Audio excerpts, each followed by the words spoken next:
Uruguay y Venezuela. Así que felicitaciones, bienvenidos todos a este cuarto webinar. Antes de iniciar, vamos a revisar algunas indicaciones que nos permitirán interactuar en orden esta tarde. Así que permítanme compartirles las indicaciones.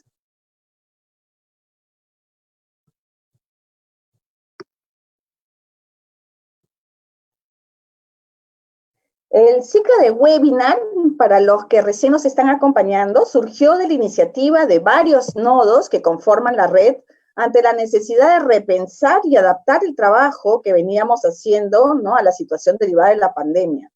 La red latinoamericana acogió con entusiasmo esta iniciativa y preparó junto con el CINEACE este ciclo de webinars que el día de hoy estamos concluyendo. Les recuerdo que hemos tenido un primero referido al tema de evaluación y certificación de competencias a distancias, el segundo sobre técnicas y modalidades de formación a distancia, el tercero, trabajo remoto y trabajo en casa, y hoy día estamos juntos para conversar e intercambiar sobre las competencias emergentes para el liderazgo de equipos en los nuevos escenarios. Quiero recordarles que todas las presentaciones, los videos, PPTs, incluso información adicional, bibliografía muy interesante, ustedes la pueden encontrar en la web de la Red Latinoamericana, así como en el del CINEACE. Este cuarto webinar ha sido muy interesante porque hemos sumado cada vez más los nodos de los diferentes países. Para este cuarto webinar han ayudado a preparar el día de hoy el nodo chileno de la red con Claudio Manríquez y Leandro Pomies, el nodo mexicano con Pablo Flores, que es coordinador de Chihuahua, y nuestras invitadas, Zuli Olvera y Adriana Torres, el nodo argentino con Ando Pauletti, que también hará una presentación, por el nodo peruano, quien les habla, Verónica Alvarado, y tenemos Consuelo Alonso en el soporte del Zoom, Olga Flores y Mariana Fernández, que nos están apoyando la retransmisión de este webinar a través del Facebook del CINEACE, y por supuesto el equipo internacional de la red, Nina Villorru, Leonard Mertens, Julieta Liboski y Mauricio Reyes, que siempre nos están apoyando, incentivando y ayudándonos a compartir entre todos los países de Latinoamérica los temas vinculados al desarrollo de las competencias. Entonces, antes de iniciar, déjenme darle algunas indicaciones. Esta transmisión la estamos realizando simultáneamente por el Zoom y por el Facebook. Entonces, para quienes están conectados a través del Zoom, les solicitamos apagar sus micrófonos, y para intervenir deben levantar la mano en su pantalla y esperar a que se les dé la palabra, o escribir en el chat de preguntas y respuestas. Ustedes verán, tienen preguntas y respuestas, ahí pueden ir anotando también sus preguntas, ¿no? Para poder levantar la mano, tienen que ir a participantes, hacen clic en levantar la mano y se les aparecerá en su pantallita la manito levantada, y entonces iremos dándoles la palabra de acuerdo al momento en el cual nos encontremos. Y para los que nos siguen a través del Facebook, pueden hacer sus comentarios y preguntas por el chat. Les vamos a agradecer que pongan sus nombres completos y el país desde donde nos escriben para poder identificarlos. También quiero recalcar que el chat va a estar abierto todo el tiempo para que puedan intervenir y comentar. Y tenemos un equipo que nos está haciendo llegar todas las preguntas también del Facebook. Entonces, un poco para organizar la sesión de hoy día, vamos a tener estos tres momentos: la presentación de un marco conceptual a cargo del equipo internacional de la red. En esta oportunidad tendremos la experiencia de México, de Chihuahua, gestión de los factores de riesgo psicosocial en el trabajo y el regreso seguro ante el COVID-19, y la experiencia de Argentina. Y entonces, sin más, vamos a dar inicio a este cuarto webinar e invitamos para dar las palabras de bienvenida a Carolina Barrios. Ella es presidenta del Consejo Directivo del CINEACE. Bienvenida, Carolina. Muchas gracias, Verónica. Bueno, no sé si es que está activa la cámara, pero en todo caso sí me están escuchando. Quería saludar a todos los miembros y amigos de la red latinoamericana de desarrollo de competencias y organizaciones sostenibles que se encuentran en este momento conectados con nosotros. Como bien dices, Verónica, estamos ya en el cuarto webinar y cada vez se han ido sumando más en esta participación, lo cual nos tiene muy contentos. Ciertamente estamos en el cierre de este primer ciclo, o el cierre del ciclo de los webinars que nos habíamos propuesto, ¿no? Y si bien dicen que los cierres a veces pueden ser un poco tristes, nosotros, como les acabamos de decir, pues estamos muy contentos más bien, ¿no? Estamos muy contentos porque hemos visto que esta es una experiencia, esta experiencia de tener un espacio más continuo de intercambio ha sido muy favorable, nos ha permitido no solamente justamente compartir, digamos, estas diferentes experiencias desde los diferentes países, sino fortalecernos como red, ¿no? Y por eso, siendo este el cuarto webinario, yo quería felicitar la organización que se ha tenido, ¿no? Esta manera de proponernos el webinario con este marco conceptual y con esta conocer estas experiencias, ¿no? Como les decía, desde los diferentes países, eso nos va a permitir salir fortalecidos. Y por supuesto, eso nos hace desear no solo tener un primer ciclo, sino tener otro o otros ciclos durante el año.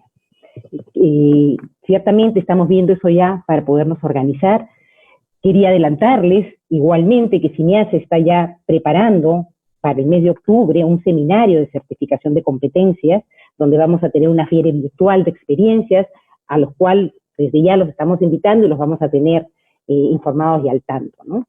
Y creo que otra cosa importante de los cierres es que los cierres dicen pues que son con broche de oro, y creo que esta no es la excepción, ¿no? Estamos tocando un tema importante para esta coyuntura, una coyuntura de grandes cambios, y donde tenemos que prepararnos efectivamente para una nueva realidad. Entonces, este tema de competencias emergentes para el liderazgo de equipos en los nuevos escenarios, pues es realmente clave. ¿Cuáles son esas competencias que se hacen aún más necesarias cuando tenemos que lidiar con escenarios de gran incertidumbre, ¿no? Donde los miedos y los temores pues se activan? Y por tanto, ya no solo se requiere conducir al equipo, sino yo diría también darle soporte al equipo, ¿no? Donde se requiere fortalecer capacidades de resiliencia en el equipo para estar preparados realmente para sacar estas fortalezas y gestionar cambios, yo diría, desde la innovación. Entonces, estas competencias, que son competencias con cara más humana, ¿no? Estas socioemocionales, como les llamamos, y que de alguna manera ya nos dicen que son las competencias del siglo XXI. Bueno, estas y otras reflexiones y son las que nos van a acompañar y por donde nos van a conducir, bueno, este equipo que ya nos es familiar, ¿no es cierto? Este equipo internacional donde está Nina, Julieta, Leonard y Mauricio, siempre nos acompañan y como les decíamos, ya hemos conversado para poder continuar con estos espacios de aprendizaje colectivo. No me queda más que desear que este sea un espacio como los otros, muy provechoso y, por supuesto, darles la bienvenida. Muchas gracias. Muchas gracias. Ha sido Carolina Barrios, presidenta del Consejo Directivo del CINEASE. Y a continuación, el equipo coordinador de la red, que también nos va a dar unas palabras de bienvenida.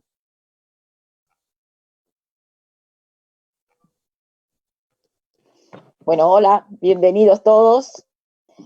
Muchas gracias, Carolina, y muchas gracias a todos los compañeros del CINEASE y de los nodos que han estado colaborando en este proceso.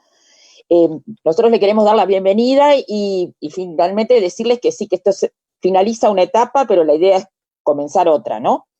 Así que bueno, bienvenidos, ya pasamos directamente a iniciar esta instancia de encuentro. Leo, Julieta.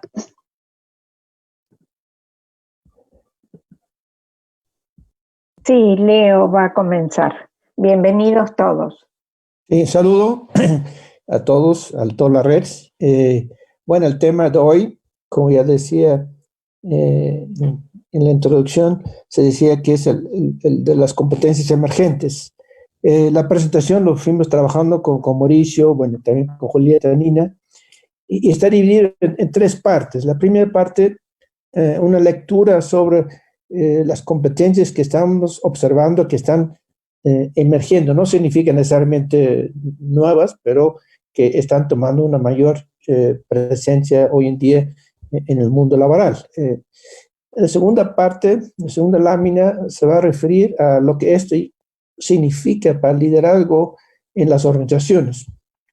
De nuevo, sobre el tema liderazgo hay mucha literatura, hay muchos gurús, hay mucha información acerca de ello. Lo que vamos a presentar es un marco de análisis, o sea, los determinantes que tenemos que considerar para entender este espacio de los liderazgos, los nuevos liderazgos en la organización, y que en su momento cada organización tendrá que validar qué tanto, cuánto está efectivamente ocurriendo, estos determinantes, y hasta dónde, digamos, el nuevo liderazgo ocurre en el contexto de cada organización. No es lo mismo estar en una organización muy intensiva en alta tecnología, en tecnología de digitalización, o que cuando estás en la construcción o en la minería. Bueno, son contextos que ya vimos en webinars pasados, que no se puede, digamos, decir que el nuevo liderazgo es exactamente lo mismo para todos, ¿no? Pero sí entender cuáles son los determinantes. Esta va a ser, digamos, la segunda lámina. La tercera lámina va a ser referencia a lo que está haciendo recursos humanos, qué estamos observando en cuanto a gestión de recursos humanos por competencia, cuál ha sido su papel en tanto en la situación de la pandemia y de la salida al trabajo seguro, y hasta dónde, digamos, este papel debería o no ser más activa o tener otra dirección. Y finalmente, algunas preguntas para el debate. Bien, las tendencias. En competencias, como ya se ha dicho en libros y textos, se dan siempre en contexto. Entonces, para entender qué competencias están emergiendo, tenemos que tener una lectura del contexto. Y eso no necesariamente es tan fácil. Está siempre con muchas variables que hay interpretaciones diversas, pero es importante empezar a construir un marco de interpretación del contexto, y a partir de ahí puede haber variedades en cuanto al alcance que puede tener esta lectura. Bueno, nosotros distribuimos, más bien planteamos tres momentos, ¿no? El pre-COVID, el momento de la pandemia, confinamiento, y luego el regreso seguro. Y el contexto, definitivamente, si antes de la pandemia ya había incertidumbre por las nuevas tecnologías, temas que tienen que ver con otras estructuras organizacionales, el famoso trabajo en estructuras ágiles, y el tema de la sostenibilidad, tanto la ambiental como social, y el surgimiento que ya siempre ha habido, digamos, pero una mayor presencia de riesgos psicosociales por los procesos de cambio que no siempre toman en cuenta justamente este factor. En momentos de confinamiento, lo que vemos es lo que aparece, digamos, en todos los análisis, la incertidumbre, ¿no? Con una palabra mayúscula. Y incertidumbre significa que no sabemos por dónde vamos, y eso hace también que las competencias se vuelvan algo volátil, ¿no? O sea, no sabemos cuáles son realmente las competencias relevantes, cuáles no. Hay en ese sentido también una incertidumbre acerca de qué competencias realmente están emergiendo. Bueno, lo que sí vimos, y ya los webinars pasados, una mayor presencia de teletrabajo, pero sobre todo, y eso lo dicen los analistas, la necesidad de crear confianza. Bueno, confianza es una palabra bastante, con un significado muy amplia. Hay organizaciones como el Best Place to Work, que tiene incluso un medidor y una definición que entendemos por confianza, pero hay coincidencia entre los analistas que la confianza es la palabra clave para poder responder a la incertidumbre. Es la competencia, si quiere llamarlo así, blanda, que habrá que operacionalizar, y hay que trabajar muy fuertemente esto, porque incluso significa, en definitivo, dos cosas. Se requiere un nuevo liderazgo, pero también cuando no hay confianza en situaciones de incertidumbre, el factor de riesgo psicosocial se va a multiplicar, ¿no? También se habla de la creatividad. Hemos visto en el momento de confinamiento que hay una tremenda capacidad creativa entre las personas, ¿no? Por un lado, hay la creatividad, y por otro lado también efectos sociales muy negativos, desempleo, la gente reduce sus ingresos, hay un aumento de presión y estrés por cuestiones económicas, pero bueno, pero también hay creatividad, ¿no? Y definitivamente lo que ya se dijo también en el webinar pasado, la capacidad de adaptarse y luego el tema de resiliencia, ¿no? Esas son competencias que podemos decir con cierta seguridad están emergiendo y de manera ya muy definitiva. Y luego tenemos ya de manera más técnica la prevención en materia de seguridad y salud del trabajo de forma disímil, es decir, algunos ya lo tienen mejor definido, otros menos en cuanto a organizaciones. Y luego ya, digo, psicosocial, riesgo psicosocial, por dos. ¿Por qué por dos? Porque no solamente se refiere a riesgos en el trabajo, pero también en el domicilio, ¿no? Ya también se había comentado ahí. Y eso podemos decir como una dinámica de aceleración disruptiva. Disruptiva por la parte social, yo lo pongo con una interrogación, porque realmente no sabemos si es tan disruptiva si regresamos a situaciones post-confinamiento o definitivamente va a ser una ruptura, ¿no? En la manera como estamos trabajando. Es todavía un interrogante de mi perspectiva, ¿no? Y finalmente, bueno, el regreso seguro. Bueno, sigue la incertidumbre, va a ser menos o mayor, no sabemos. Sí va a haber, con cierta seguridad, un híbrido en cuanto a teletrabajo, algunos sí, otros no, algunos días, otros días. Nuevamente la palabra confianza, adaptación, resiliencia y innovación aparecen como las competencias claves que están emergiendo y definitorios, ¿no? El tema sostenibilidad, ya lo comentamos también desde el principio, en Europa está muy claro, se quieren reactivar la economía, pero definitivamente con un sello verde, ¿no? O sea, entonces el tema de la sostenibilidad va a ser absolutamente relevante también en este nuevo momento. Y los protocolos de seguridad y salud del trabajo, ¿no? O sea, lo que vemos ahora sí que todas las organizaciones tienen que implementar protocolos en materia de prevención de riesgo COVID y eso lleva también las competencias correspondientes, ¿no? Y sigue el tema psicosocial por dos en los ámbitos que mencionamos, ¿no? En definitivo, por todo lo anterior. Bueno, entendamos que es una dinámica más de focalización y efectivamente la necesidad de los liderazgos que tienen que dar orientación a este proceso, ¿no? Bien, vamos a la segunda lámina que tiene que ver con y qué relación tiene esto con el liderazgo, que entendamos como esencial a que esos procesos de cambio se puedan dar en una forma adecuada, como lo queremos entender, es decir, que disminuye los efectos negativos en lo más posible, ¿no?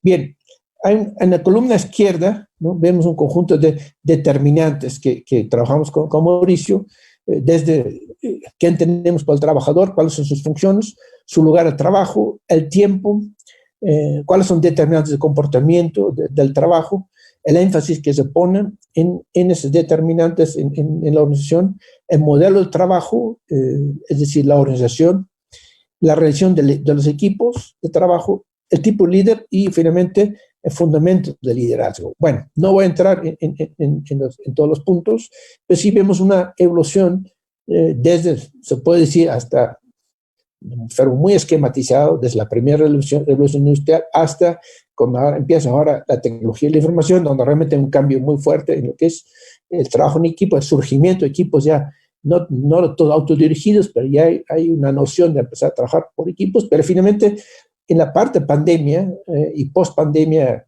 COVID-19 vemos, y esta columna quería analizar con ustedes, una serie de variables que creo que nos va a determinar la necesidad de un liderazgo diferente, ¿no? Un trabajador post-pandemia, ¿qué entendemos por ello?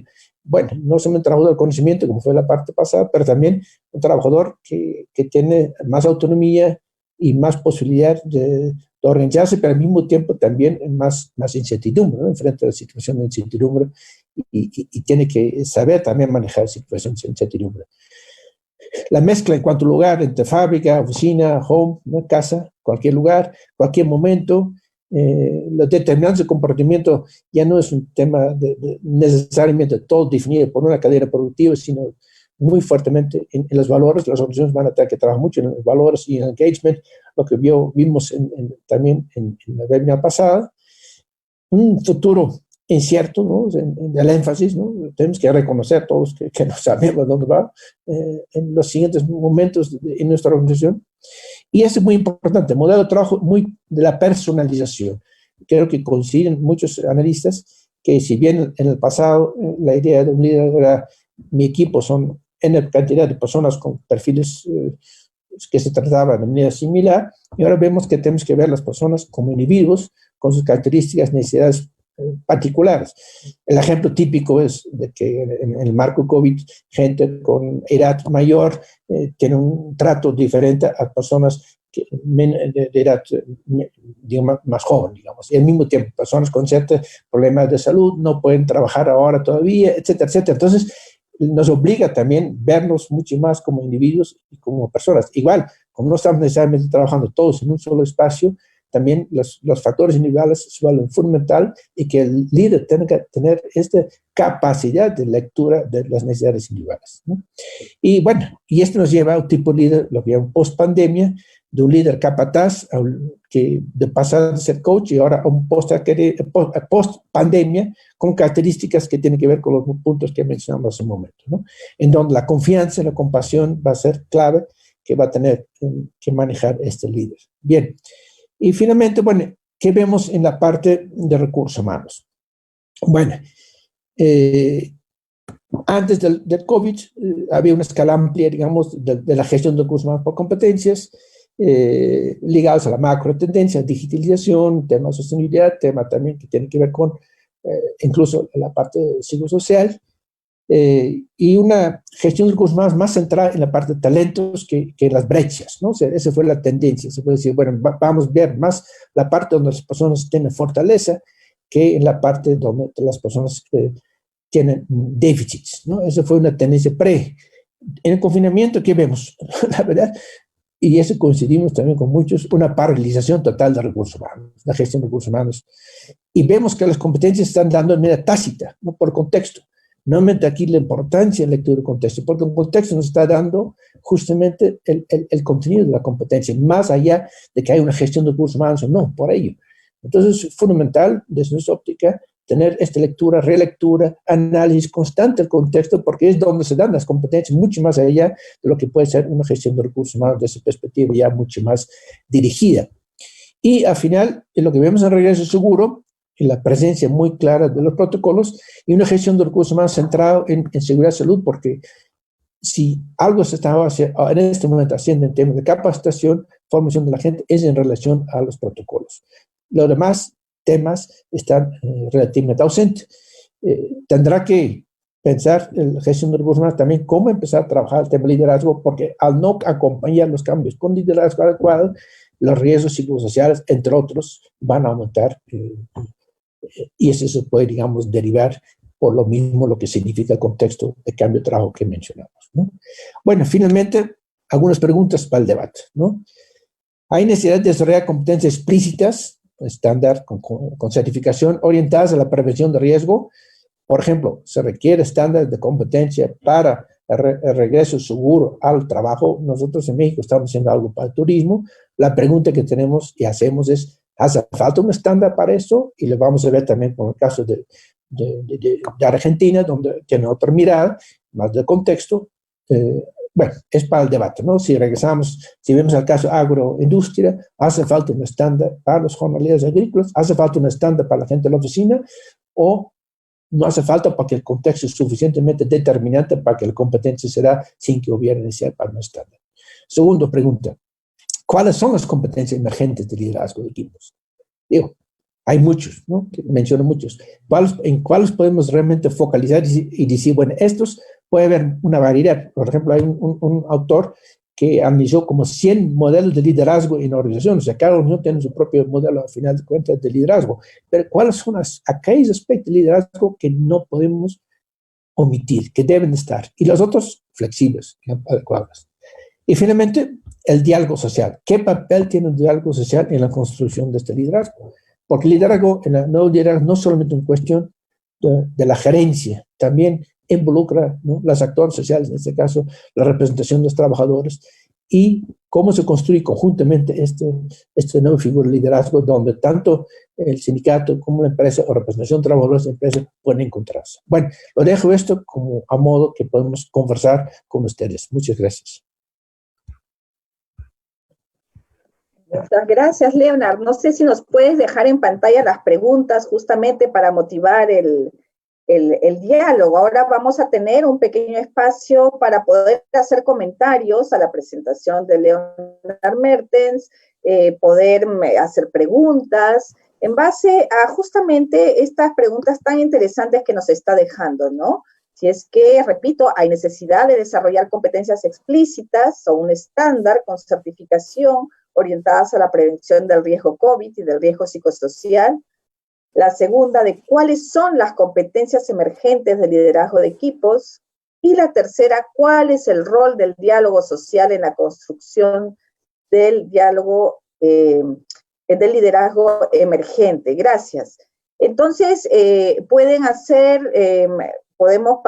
ustedes levantar la mano, yo puedo ir dando la palabra y podemos empezar, ustedes me dicen y yo voy asignando, vamos a darles el micrófono, abrirles el micrófono y tal vez la pantalla.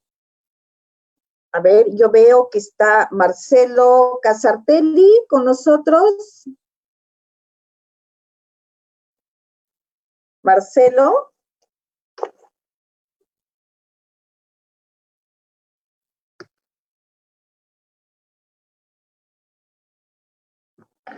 Marcelo, ¿puedes escucharnos? No sé si le pueden habilitar el micrófono.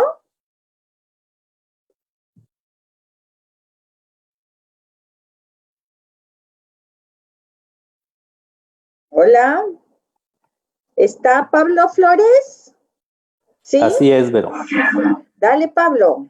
Gracias. Pues bueno, después de este buen resumen que Leo nos comparte respecto al trabajo que hace junto con Mauricio, Julieta y Nina, en un resumen desde esta parte industrial hasta la post-COVID, post-pandemia, quiero compartirles respecto a la primera pregunta que está ahí planteando Leo, que si será necesario desarrollar competencias para los trabajadores ahora con el regreso seguro y atender todas las medidas. Nosotros llevamos ahorita, esta es la 4ª semana trabajando en la construcción de protocolos seguros para distintas organizaciones, pero de las primeras que se lograron establecer ya los están implementando de hace unos 8 o 10 días.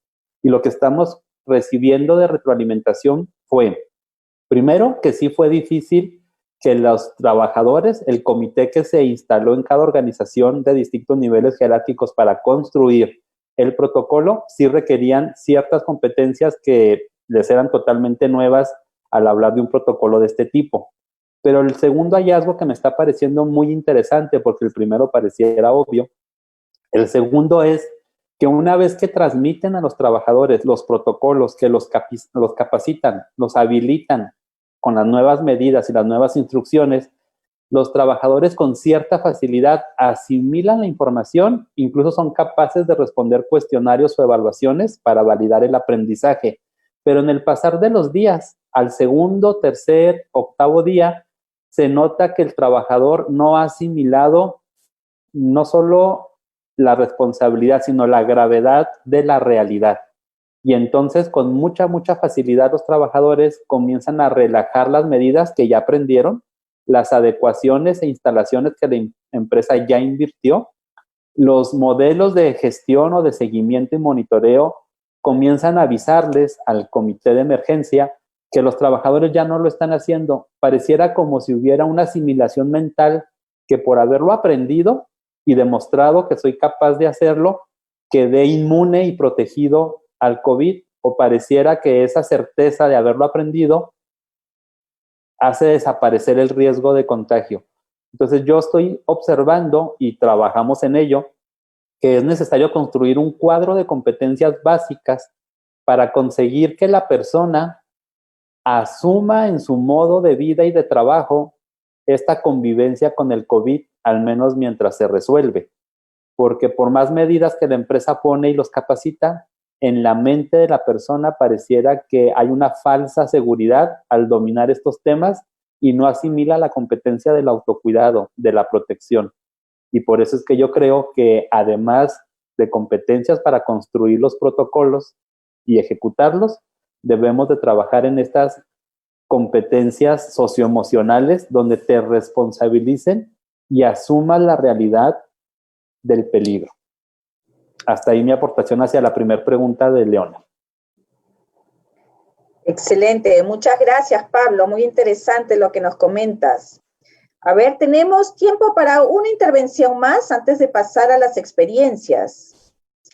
Veo que estaría con nosotros Virginia Fasano. ¿Estás, Virginia?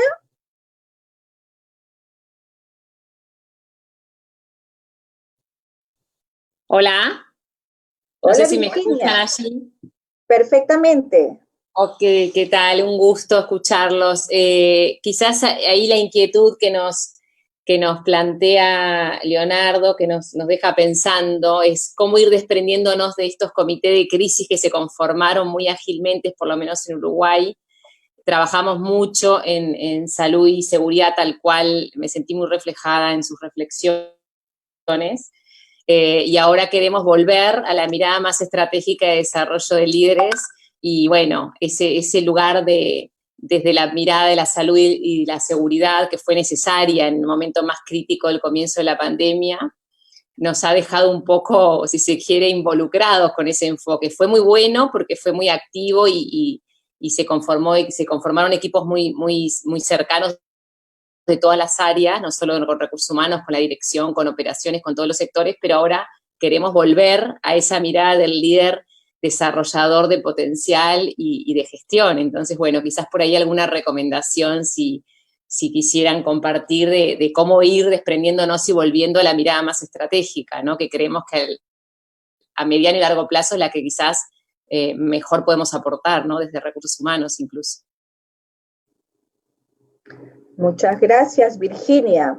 Y antes que Leonard nos pueda responder estas inquietudes de los participantes, también por el chat nos señalan que Joana nos dice que cree que pueden existir muy buenos protocolos, pero si no existe conciencia social, no de nada sirven estos protocolos, y es lo que le está pasando en la zona donde ella se encuentra.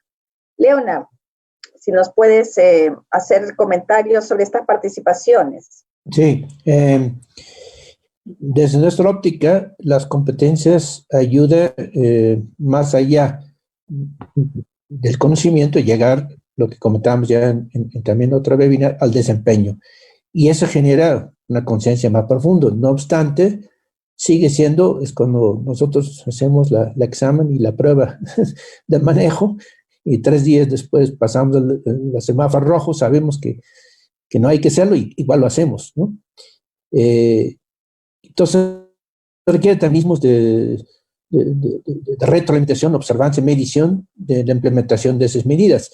Eso es lo que llamamos lo que es la gestión del desempeño, basada en las competencias. Entonces, quizás, nuevamente aquí, por parte de la gestión de recursos humanos, es importante no solamente capacitar, en dado caso evaluar y certificar personal en la competencia, y al mismo tiempo generar un mecanismo de gestión de desempeño en relación a la prevención del riesgo. Si no hay acompañamiento de gestión de desempeño, pasa lo que dice Pablo. Lo hemos visto en otros contextos, con los operadores de tractocamiones. Se certifican, saben muy bien el manejo del tractocamión. Una de las competencias claves es la revisión antes de salir de carretera, y a la medida que pasa el tiempo se vaya aflojando la disciplina, ¿no? Y entonces sí se requiere, digamos, desde nuestra óptica, y más en este caso, por todo lo que ya se comentó, un mecanismo de gestión de desempeño con base en competencia en función de la prevención. Yo pienso que es por ahí donde podemos, digamos, cerrar el círculo y hacer que efectivamente la competencia no solamente sea un solo momento, pero que sea algo constante. Obviamente tiene que ver con el contexto, como dice, el tema social, la conciencia social, pero bueno, todo eso requiere de sistemas, porque conciencia social, sí, es cultura se basa en sistemas y también creencias, en comportamientos. Es bastante complejo para poder gestionar de la noche a la mañana una conciencia social en una organización, ¿no? Entonces, pero en definitivo, habrán organizaciones con mayor consenso social que otros, ¿no? La participación de los actores sociales, de la representación de los trabajadores, de la propia gerencia, mandos medios, en todo eso va a ser muy, muy importante, porque por un lado el mando medio va a tener una tremenda presión para sacar la producción o el servicio adelante, y al mismo tiempo tiene que pensar en la seguridad. Entonces, si en el pasado ya ha sido un problema de que los mandos medios a veces se fijan solamente en indicadores duros de producción y no se fijan en la parte de las personas, ahora todavía va a ser más crítico y tan importante de cambiar, digamos, su rol en la empresa, ¿no? Entender ahí. Y finalmente, bueno, una pregunta en relación, ¿quién determina? Bueno, yo voy a hablar de la experiencia que estamos teniendo en el sector turismo, donde participan, por un lado, expertos en materia de lo que es prevención de enfermedades, en particular, en este caso, hay un protocolo para el sector turismo en relación a prevención de contagio, no solamente COVID, también de otros tipos de virus y bacterias.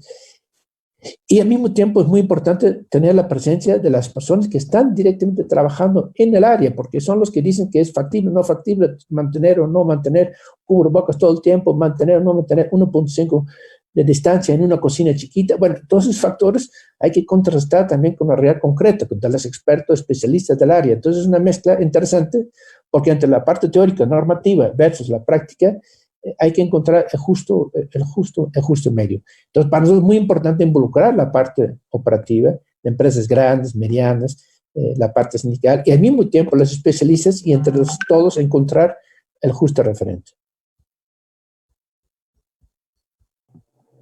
Excelente. Muchas gracias, Leo, por esta presentación que sin duda nos sigue dando vueltas, ¿no es cierto? Un conjunto de preguntas, de inquietudes, pero vamos a dar paso ahora a las experiencias. No quiere decir que no vayamos a seguir,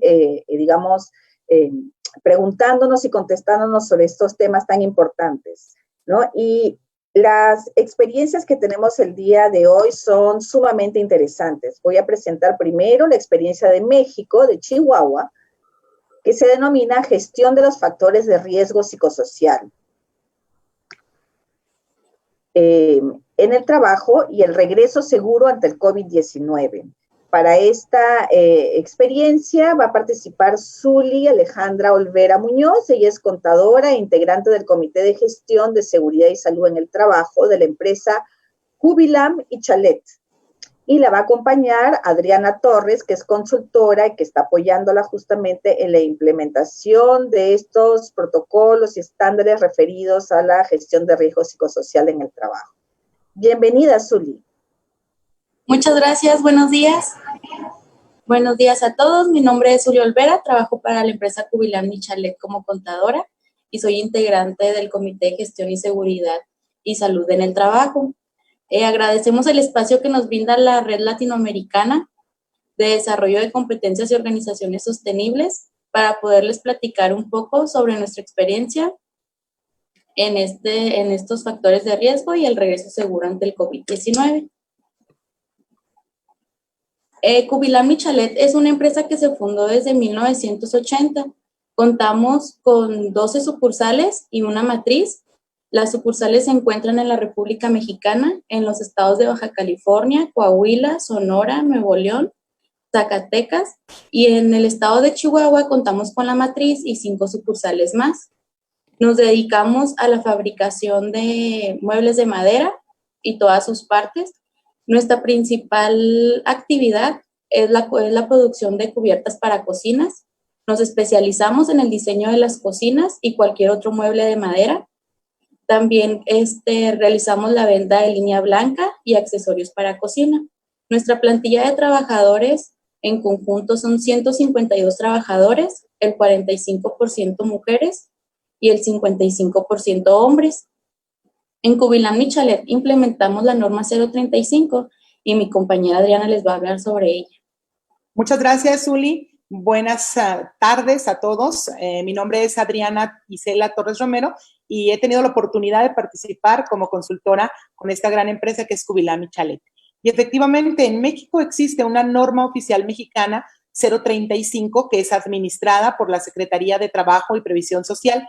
Es una norma que fue publicada en el Diario Oficial el 23 de octubre del 2018. A partir de ahí se volvió obligatoria para todas las organizaciones y es precisamente a partir del 23 de octubre del 2019 cuando se vuelve a auditar, se vuelve auditable. Esta norma tiene como objetivo el que se puedan identificar, que se puedan analizar y se puedan prevenir los factores de riesgo psicosocial y con ello con la finalidad de promover un entorno organizacional favorable. En Cubilá-Michalet particularmente, el periodo de implementación comenzó en noviembre del 2019 y terminó precisamente en este mes, junio del 2020. Le doy la palabra a mi compañera Zuli, que seguirá platicándoles de esta experiencia. Ok, muchas gracias. En Cubilá-Michalet comenzamos con una ruta de implementación de la norma 035, en la cual consistió en conjunto con el Comité Solve, integrar un comité de 24 trabajadores de la matriz y 12 de sucursales, todos con diferentes niveles jerárquicos, con perspectiva de género y con un total compromiso a la empresa. Este comité se encargó de realizar una política de seguridad en el trabajo y se encargó también de su difusión. Para su difusión, el comité se hizo una difusión, después realizamos un diagnóstico donde la misma norma nos solicita 2 cuestionarios.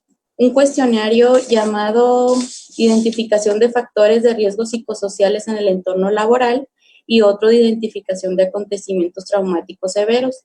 Estos cuestionarios se aplicaron mediante una plataforma llamada Simple Solve, la cual no la proporciona la metodología Solve, es la que nos ayuda a realizarlo. Y así, con los resultados, basados en resultados de nuestros empleados, comenzamos con la socialización. En la socialización, nuestro comité se capacita en diferentes temas, como son interferencia trabajo-familia, control en el trabajo, violencia laboral, cargas de trabajo, liderazgo y relaciones negativas y jornadas de trabajo. Ellos se encargan de socializar con los demás empleados estos temas para ver sus inquietudes y para ver sus propuestas.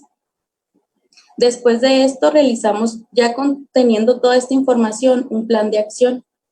Este plan de acción es donde comenzamos a clasificar todas estas propuestas de nuestros empleados para saber qué se puede tomar como urgente o a qué se le puede dar una solución inmediata y qué necesita más tiempo. Cuando estamos trabajando en el plan de acción, se nos presenta la contingencia del COVID-19, en donde tuvimos que darle una pausa a este plan de acción y comenzamos a trabajar en un protocolo que nos pide el gobierno mexicano como obligatorio, que es un protocolo de seguridad sanitaria.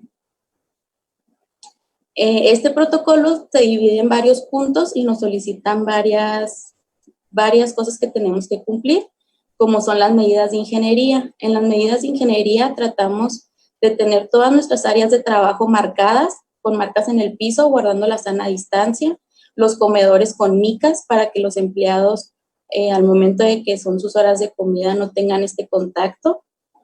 Implementamos un protocolo de medidas de limpieza y desinfección. También proporcionamos equipo de protección al personal. Se clasificaron entradas y salidas para que no existiera esta aglomeración de gente a lo mejor o de empleados. Se integraron protocolos de proveedores y clientes. También a nuestros empleados les dimos un equipo de seguridad con cubrebocas, les proporcionamos unas cachuchas con caretas para facilitar su trabajo y guantes. Refiriéndonos a la promoción de la salud, les realizamos un cuestionario por una página de Clínica IMSS, en donde son unos programas de capacitación que nuestros empleados realizan por medio de manera digital para un regreso seguro y que ellos también estén informados sobre qué hacer al momento de regresar. Algunas de las estrategias que gestionamos para el regreso seguro fueron por parte de nuestro comité. Ocupamos el mismo comité que teníamos en la norma 035 para este comité de COVID. Entonces, nuestro comité COVID es el responsable de gestionar nuestro protocolo de seguridad sanitaria y de identificar con toda la información que nos proporciona el gobierno relacionado con el giro de nuestra empresa, que estén informados y saber si nuestro protocolo cumple con todos los requisitos que están solicitando. El gobierno de México tomó como herramienta un semáforo para saber en el estado en el que se encuentra el COVID, en lo que se encuentra esta contingencia. Entonces, en este semáforo se va revisando por semana y dependiendo del color en que salga, todos los viernes sale una noticia en donde nos dicen qué color estamos y así poder trabajar la siguiente semana. Asimismo, el comité también se encarga de gestionar el cumplimiento del plan de acción de nuestro protocolo y mantenerse al día con la información por parte de las autoridades. Algunas de la implementación que hicimos para gestionar los riesgos psicosociales en Jubilam Michalet fue la capacitación de información. Retomamos los planes de acción de la norma 035, como son el tener un protocolo de propuesta para mejora y un protocolo de atención laboral. Nosotros realizamos algunas juntas con nuestros empleados, o sea, los miembros del comité realizan juntas por áreas en las que nos preguntan cómo se encuentran nuestros empleados. Nosotros le llamamos la captación de voz. Y nosotros con eso ya sabemos en qué estado están nuestros empleados y qué podemos hacer con ellos. Igualmente, manejamos el protocolo de atención a la violencia laboral y el protocolo de atención a los acontecimientos traumáticos severos. Aquí les quiero comentar algunas de las competencias que nuestro comité ha desarrollado y que con lo que se ha sentido más tranquilo en sus actividades diarias. Como competencias blandas tenemos que mejoró mucho el equipo de trabajo, mejoró la comunicación y tenemos mayor organización. En la parte de los valores, creen que hemos reforzado el respeto, cada empleado tiene más responsabilidad en sus valores y tienen tolerancia en las diferentes opiniones. Basados en esto, tenemos algunos impactos cualitativos en donde sabemos que ya la toma de decisiones se hace con más justicia, nuestros empleados se encuentran mucho más motivados, tienen un sentido de pertenencia, existe la equidad de género y la igualdad entre distintos puntos.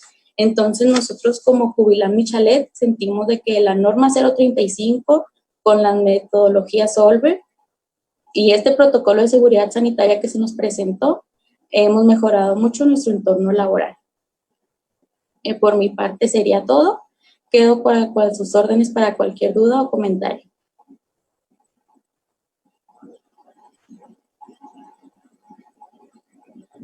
Muchas gracias, Zuli, muchas gracias, Adriana, excelente experiencia. Nuevamente les recuerdo a todos los que nos están siguiendo que vayan anotando sus preguntas en el chat, ya sea del Zoom o en el chat del Facebook, que también nos están siguiendo más de 200 personas.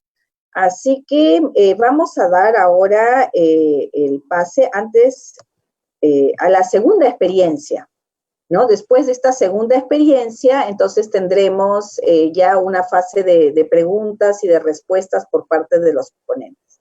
La segunda experiencia es de Argentina y es sobre la construcción en la Argentina, formación, certificación y obra, posibles estrategias de vuelta al trabajo y la producción, y está a cargo de Fernando Augusto Pauletti, a quien le damos una cordial bienvenida. Él es jefe del Departamento de Certificaciones del IERIC, que es el Instituto de Estadística y Registro de la Industria de la Construcción.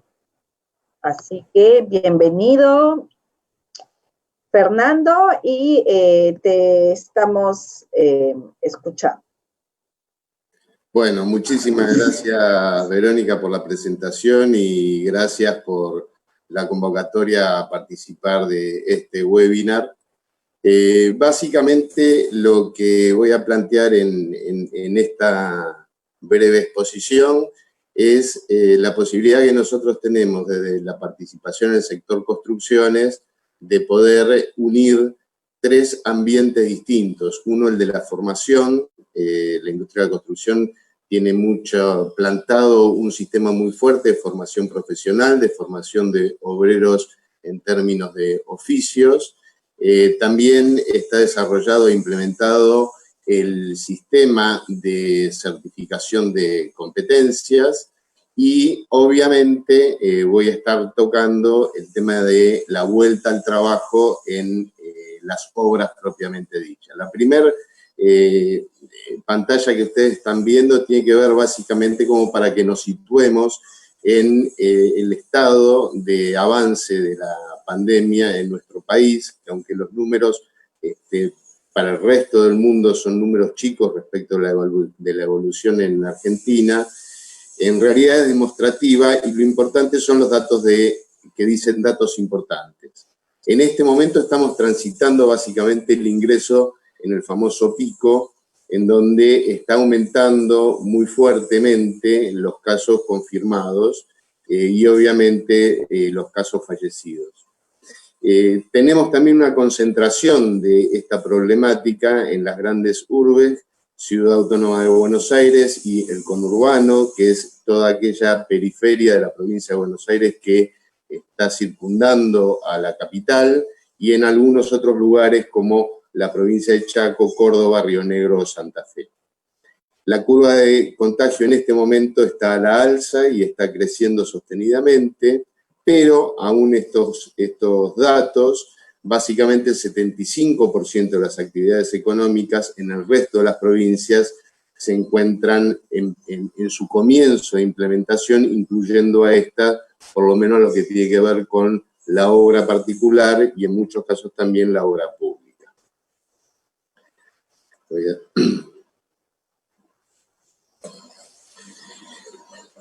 Cuando me refiero a los distintos universos que vamos a estar tocando en esta charla, básicamente tiene que ver con, cuando hablamos de capacitación o educación, involucramos a un universo de 1.860 alumnos y 150 docentes distribuidos en centros de formación profesional, tiene que ver con la capacitación de la mano de obra, que también va en conjunto con educación para adultos y, aparte, institutos de educación superior. Esto tiene que ver con que los alumnos son mayores de 18 años, cuya edad promedio más o menos oscila entre los 40 y 45 años. Respecto a la certificación llevada a cabo, bueno, la formación está llevada a cabo por la Fundación de UOCRA, ¿no? La certificación está en cabeza del IERIC, del Instituto de Estadística y Registro de la Industria de la Construcción. Básicamente involucra a 80 trabajadores entre coordinadores, tutores y evaluadores, pero nos pone en contacto con más de 1.000 trabajadores por mes de manera directa. Y lo que es propiamente la industria de la construcción pone en juego las relaciones entre 350.000 trabajadores que se desarrollan diariamente en la construcción de edificios. Todo esto concentrado en el marco de que la industria de la construcción, básicamente en Argentina, basa mucho o casi la totalidad de sus accionares en un profundo diálogo social. ¿Qué queremos decir nosotros con diálogo social? Nosotros queremos decir y hacemos foco en el diálogo social en términos de que todas las estrategias, tanto de capacitación como de certificación e incluso de relaciones laborales, y llevado al plano de lo que nos convoca hoy, del tratamiento de la pandemia, tiene permanentemente una discusión constante y un trabajo de llegado a acuerdos entre la UOCRA, que es quien representa gremialmente a los trabajadores, y la Cámara Argentina de la Construcción, quien representa a todas las empresas nucleadas en el sector, respecto de cuáles son los objetivos que se persiguen en cada uno de los campos que estemos hablando. Este diálogo social después se transmite o permea a cuestiones cuando hablamos de educación o cuando hablamos de relaciones laborales en la construcción de estas discusiones respecto de los ministerios de trabajo, los ministerios de educación o los ministerios de obras públicas. Con lo cual, para nosotros, partir del diálogo social en la búsqueda de una solución para distintas problemáticas es prácticamente un ejercicio diario en términos de poder proponer soluciones a distintas situaciones planteadas. En la Argentina, básicamente, la gran herramienta que se encontró para la solución de estos problemas tiene que ver con la construcción de protocolos sanitarios. Tenemos como norma de funcionamiento que los protocolos sanitarios, si vemos el trabajo en esta pantalla, en esta parte superior izquierda, emanan desde decisiones políticas nacionales que después se convierten en decisiones políticas provinciales y municipales, hasta donde llega a lo institucional, tanto en lo educativo como a lo empresarial, tanto en el marco de la obra. Quiero decir que las decisiones que se toman a nivel nacional enmarcan globalmente a las que después refinan la provincial y municipal y le da directivas muy precisas al institucional y empresarial para que todo esté enmarcado en aquella decisión nacional. Esta decisión nacional fue compuesta básicamente por el acuerdo entre los distintos partidos políticos de la Argentina, con lo cual la decisión de cómo se trata la pandemia en la Argentina es una decisión política que después se va transformando concretamente en protocolos de aplicación hacia la esfera institucional y empresarial.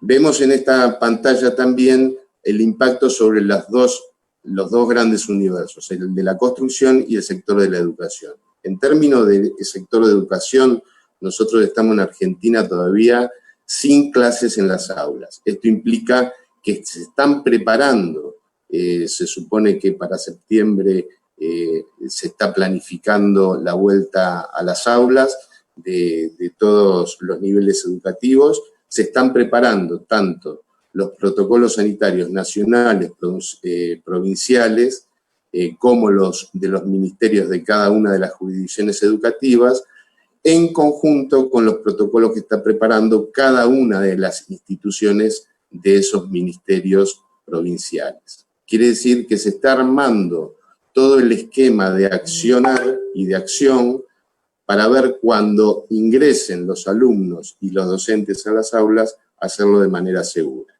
En este caso también se está haciendo en conversación conjunta, tanto con los organismos estatales, sean nacionales o provinciales, como con los distintos, digamos, operadores institucionales, tanto sean los directores de los colegios como podría ser la Fundación de UOCRA como institución que agrupa a 35 centros de formación profesional e instituciones de educación superior en todo el país. Con lo cual, lo que se resuelva desde el protocolo sanitario institucional hacia los protocolos sanitarios nacionales y de vuelta va a tener una construcción común con los actores y, por tanto, va a tener un amplio consenso en su aplicación. Respecto de la actividad de construcciones propiamente dicha, acá nosotros lo que tenemos que decir básicamente es que estamos muy regulados en la Argentina y que el problema de la pandemia se inscribe en el marco de las normas de higiene y seguridad en el trabajo. La actividad de construcciones se enmarca, como ustedes ven claramente, primero en los convenios de la Organización Internacional del Trabajo, ahí están los números, que son de buenas prácticas laborales de salud y seguridad en el trabajo. Hay una ley propia que habla sobre la higiene y seguridad en el trabajo que atiende a todas las actividades económicas de la nación. Sin embargo, el decreto que aparece el 351 del 79 es la reglamentación de esa ley respecto de todos los sectores de producción. Y la construcción en específico tiene el decreto 911 que hace alusión muy en profundidad al sector construcciones. Aún así, y haciendo alusión de nuevo a lo que tiene que ver con el diálogo social, estamos enmarcados por la resolución de la Superintendencia de Riesgos de Trabajo y a su vez la de la mesa tripartita de la Cámara, la UOCRA y el Estado respecto a los temas de seguridad e higiene. Por lo tanto, el tema de la pandemia pasa a ser una ampliación específica y diría yo temporal respecto de todas estas regulaciones de higiene y seguridad. Por lo tanto, en el marco de una ampliación específica por una determinada situación, la UOCRA realiza junto con la Cámara el protocolo específico respecto de lo que es el COVID-19. Esto habilita a su vez a cada empresa enmarcada en esa resolución o en ese protocolo realizar el propio protocolo de cuidado de la gente en obra. Estos protocolos sanitarios son básicamente parte del acuerdo sectorial. La aplicación se centra en que se concientice aún más respecto, y específicamente respecto al COVID-19, en el cuidado de la salud de los trabajadores y de todos los que intervienen en la obra. Busca modificar la cultura del trabajo, como todas las normas de higiene y seguridad, esta especifican lo que es el COVID-19. Es observada y cuidada en obra por los responsables de seguridad e higiene y en el ámbito educativo por directivos y docentes. Y es implementada por la empresa y aplicada por el trabajador, o en el ámbito educativo informada por los ministerios y aplicada por las instituciones educativas. En este sentido, según venimos escuchando algunas de las exposiciones anteriores e intervenciones, en Argentina está mucho más arraigada el concepto de aplicación de la norma, más que dejarlo librado a la libre decisión de cada uno de los trabajadores si asume esta responsabilidad o no. ¿Qué aspectos tienen en cuenta los protocolos? Bueno, básicamente son guías generales que explican sobre la información general, específicamente sobre el COVID-19, condiciones específicas a resguardar en los edificios o en las obras, indicación sobre los nuevos hábitos laborales, indicación o especificaciones técnicas sobre los edificios, cantidad de gente que puede estar por metro cuadrado, cantidad de lugares para aseo, disposición de elementos de aseo, disposición de usos de elementos de protección personal, qué va a pasar con el uso de herramientas, máquinas y equipos. En este caso, pareciera que estuviese hablando de la obra, pero en el caso de construcciones es muy importante por los centros de formación profesional, al formar en oficios, tiene la misma complejidad. Y básicamente como en el ámbito de la obra también se juega o se conjuga el acceso a proveedores. Esto es lo que está pasando en Argentina. En el caso, como dije antes, de lo educativo, se están preparando para la aplicación, pero en el caso de obra, básicamente ya se están aplicando estos protocolos. ¿Qué decir respecto del impacto? Del impacto es poco lo que puedo hablar sobre lo educativo, pero sobre lo que tiene que ver con la implementación en obra, lo que podría decir es que en aquellos lugares donde empezó la obra, el protocolo se aplica sin problema. La única cuestión que yo observaría es ver de qué manera se modifica la productividad de la obra, ya que por el tema de aglomeración de cantidad de gente por metro cuadrado para poder trabajar, esto ocasiona que no se pueda permitir en obras pequeñas, construcción de un edificio o una vivienda, por ejemplo, más de 5 o 10 trabajadores. Y entra dentro de la tipificación de trabajadores incluso aquellos que proveen materiales, con lo cual nos quedan equipos muy reducidos de trabajadores en términos de producción de obra, porque no está permitido por la aplicación de estos protocolos la posibilidad de que haya más gente interrelacionada. Con lo cual hay procesos constructivos que no se pueden desarrollar con la velocidad que se desea. En otros casos, en los casos en los que la obra privada ha sido permitida en zonas todavía con mucha restricción, tiene que ver con poder desarrollar actividades de trabajo, de submuración o de trabajos de demolición. Pero si ustedes leen alguna novedad al respecto, tiene que ver más que nada por la seguridad de aquellas viviendas que están al lado de la que se está construyendo, con lo cual solo se permiten estas actividades en tanto poder asegurar la seguridad de las viviendas construidas al lado de esta que se está haciendo. Con lo cual, este es un poco el panorama en el cual estamos nosotros inmersos, y a la espera, si Dios quiere, de que pase el pico de la pandemia, de poder ir retomando las actividades de manera normal o con una nueva normalidad.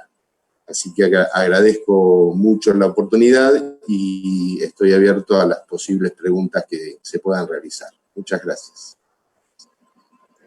Muchísimas gracias, Fernando.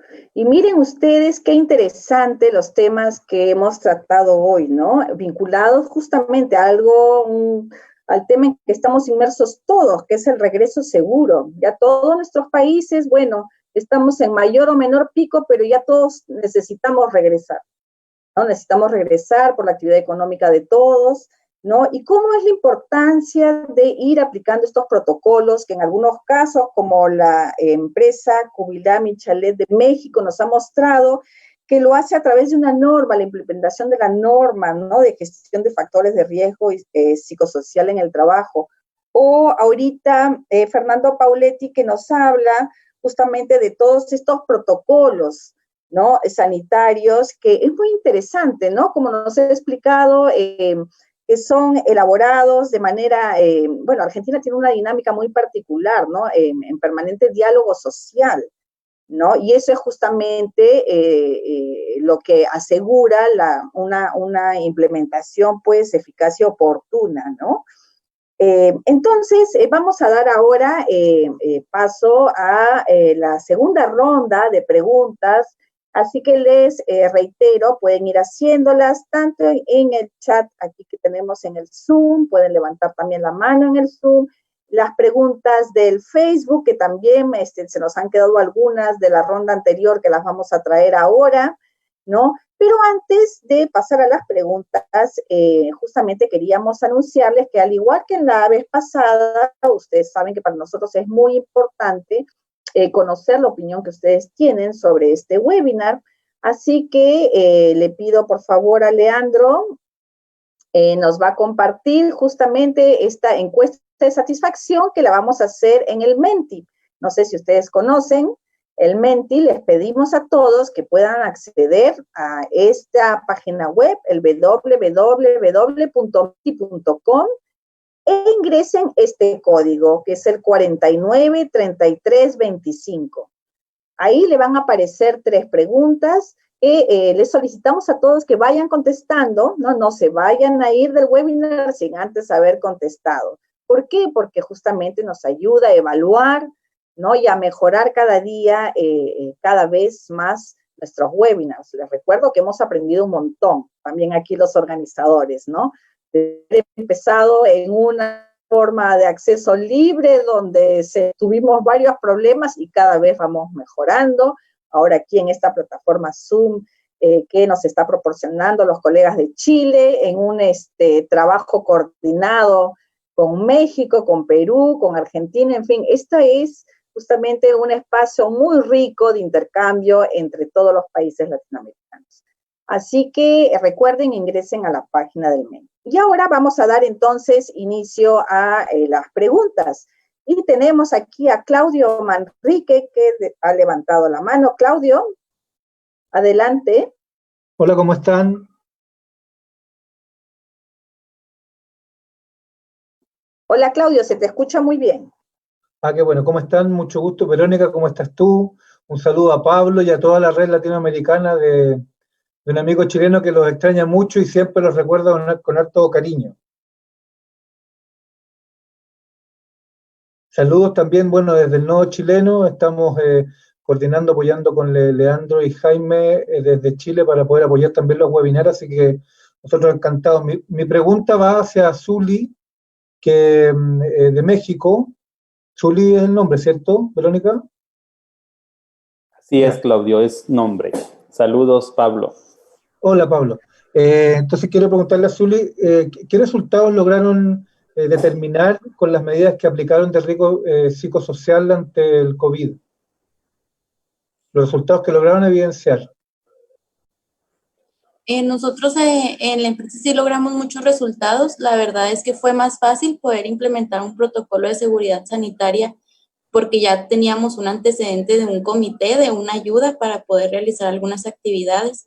Entonces, hemos tenido muchos resultados. Ya también los empleados identifican a estas personas del comité y es más fácil a lo mejor acercarse a ellos si tienen alguna duda o alguna pregunta o si tienen algo que comentar sobre ahora la contingencia. La verdad es que pudimos trabajar muy rápido en el protocolo y hacer las instalaciones necesarias que se necesitaron. Respecto a los acontecimientos o algún riesgo, la verdad es que sentimos que estamos preparados por si llega a pasar algo, que se nos presente algún tipo de ese caso. Aún no se nos ha presentado nada, pero en caso de que se nos presente algún tipo de este riesgo, poderlo aplicar o poderlo resolver. Y me gustaría complementar lo que Zuli nos comparte, Claudio, porque fíjate que el hecho de que la emergencia sanitaria llegara a Cubilán y el Chalet meses después de que ya habían iniciado con la gestión de los riesgos psicosociales, permitió mitigar los efectos que en todos lados surgió por la emergencia sanitaria, porque sus trabajadores ya estaban acostumbrados a tener estas reuniones de diálogo social donde sabían y tenían la confianza de poder expresar y externar lo que les preocupa en el ámbito psicosocial, además del económico. Entonces, esta válvula de escape que ya estaba instalada por lo que Zuli nos compartía, que es el mecanismo de captación de voz, esa válvula de escape permite que la empresa tenga menos daño psicosocial en sus trabajadores y estén todavía con mayor apertura a ponerse a trabajar con el protocolo, a implementarlo, a cumplirlo. Pero su curva de incertidumbre, de miedo y de duda se vio disminuida porque llevaban meses previos con el diálogo social para la gestión de los riesgos psicosociales. Ok. Muchas gracias. Ahora tenemos acá unas preguntas del Facebook y preguntan en general, ¿no? ¿Quién es la entidad responsable para determinar cuáles son las competencias emergentes de las personas en el ámbito público? Y una siguiente que nos dicen, creo que este es más para Leonard, ¿no? Si para el liderazgo en equipos se tendrá que desarrollar nuevas competencias, ¿eso implica un nuevo modelo de gestión en tiempos del COVID? Preguntan. Una tercera pregunta, les lanzo varias así para ir respondiendo. Si debería preverse el desarrollo de trabajo en equipos que sean una especie de comunidad de aprendizaje que rompa la tendencia individualista del teletrabajo en primera instancia. No sé si alguno se anima de nuestros panelistas y de nuestros conferencistas a responder. Y hay una pregunta muy interesante, una última, Leonard, que es bien provocadora además. ¿Cómo manejaron el despido de trabajadores debido a la pandemia? ¿Ah? Bueno, en breve. En definitivo, considero que la gestión de recursos humanos tiene que focalizarse muchísimo sobre el desarrollo de este nuevo liderazgo. La pregunta clave es qué competencias entendemos que habrá que trabajar con los mandos medios, con las gerencias, incluso con la dirección sindical sobre qué significa el nuevo liderazgo en tiempos actuales. Eso depende de la lectura que ya comentamos, y la lectura depende también del contexto de la propia organización. No es lo mismo, repito, cuando estamos en una construcción o una minería, o cuando estamos en actividades de oficina o actividades donde hay más teletrabajo. Entonces habrá que ubicar muy bien, digamos, el contexto para poder trabajar sobre ciertas dimensiones que mencionamos, quizás hay otros también, cómo entender el nuevo liderazgo. Ahora bien, parte de las competencias de nuevo liderazgo es justamente esto, como se menciona en la última pregunta, cuando hay que, digamos, desincorporar a las personas, hay que acompañarlas, ¿no? O sea, y tener la sensibilidad ante sus necesidades, y esa es justamente una de las competencias también que se menciona que hay que trabajar en, no solamente en recursos humanos, sino en los jefes inmediatos también de las personas.